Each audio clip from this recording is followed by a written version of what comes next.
Now, oftentimes when cleaning your carpets, a spray, scrub, and wipe process isn't quite good enough to get your interior perfect.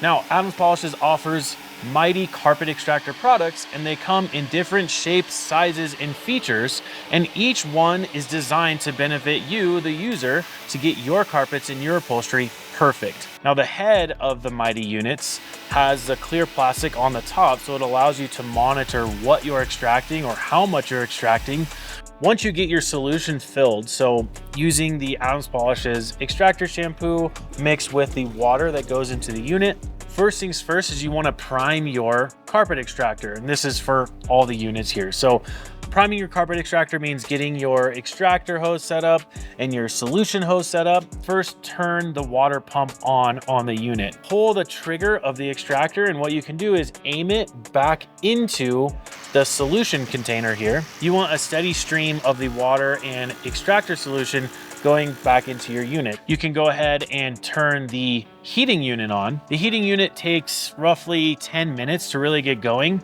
and then turn the vacuum thing on. Now you're ready to get extracting. Now, whether you're a professional detailer, a detailing enthusiast, or somebody that needs to take care of carpet regularly, any one of these units is going to be a great tool for you.